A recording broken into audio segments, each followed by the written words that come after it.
नामांकन अर्ज भरण्याचा शेवटचा दिवस आहे।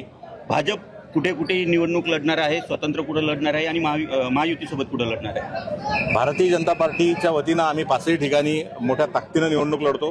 वाशिममध्ये आम्ही स्वतंत्र निवडणूक लढतो, मंगरुळमध्ये आम्ही स्वतंत्र निवडणूक लढतो आणि त्या कारंजा नगरपंचायतमध्ये नगरपालिकेमध्ये सुद्धा आम्ही स्वतंत्रच निवडणूक लढत आहे। रिसोडमध्ये आणि मालेगावमध्ये आम्ही शिवसेनेसोबत काही ठिकाणी युती केलेली आहे आणि निश्चित कारण भारतीय जनता पार्टीच्या कार्यकर्त्याचा खूप जास्त प्रतिसाद आहे आणि युती न करण्याचं कारण की बऱ्याच ठिकाणी आमचं टाय येत होतं, बऱ्याच ठिकाणी आमच्याच कार्यकर्त्याच्या ठिकाणी त्यांचे उमेदवार येत होते, त्याच्यामुळे आम्हाला नाईलाजाने हा निर्णय घ्यावा लागला। काही ठिकाणी जिथे आमची युती नाही झाली तरी सुद्धा आम्ही महायुती म्हणून निश्चितच सोबत जरी असलो तरी या निवडणुकीत आम्ही स्वतंत्र लढणार आहे आणि महायुती असल्यामुळे नंतर जर काही असेल तर आम्ही निश्चित सगळेजण सोबत येऊ। कुठेतरी जो पक्षप्रवेश झालेला आहे इतर पक्षातील लोकांचा, त्यांना उमेदवारी दिल्यामुळे जे काही कार्यकर्ते आहेत ज्यांना इच्छुक होते निवडणूक लढण्यासाठी ते नाराज आहेत, त्यांची मनधरणी कशी करणार आहात? नाही, भारतीय जनता पार्टीमध्ये कार्यकर्त्यांना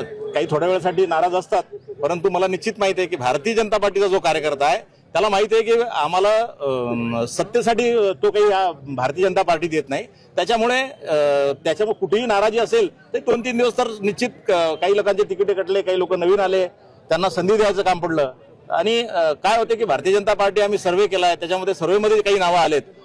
काही लोक म्हणतात की सर्व्हेमध्ये दुसऱ्या पक्षाचे नाव कसे आले, तर ऍक्च्युली भारतीय जनता पार्टी जेव्हा एखादा महिन्यापूर्वी सर्व्हे करते तर त्याच्यामध्ये सर्व उमेदवाराची नावं आम्ही घेतो आणि जो नावं येत असेल आणि जो आमच्याकडे यासाठी इच्छुक असेल त्यांना आम्ही उमेदवारी देतो। नाही असेल ना, आता एवढा मोठा परिवार आहे तर काही ठिकाणी बंडखोरी होईल, पण शक्यतो आम्ही प्रयत्न करू की बंडखोरी झाली नाही पाहिजे, आमचे लोक निश्चित सोबत राहतील आणि मोठ्या ताकदीनं भारतीय जनता पार्टी सगळ्यात मोठा पक्ष म्हणून या वाशिम जिल्ह्यामध्ये उतरेल याच्यात कुठलीही शंका नाही। ओके।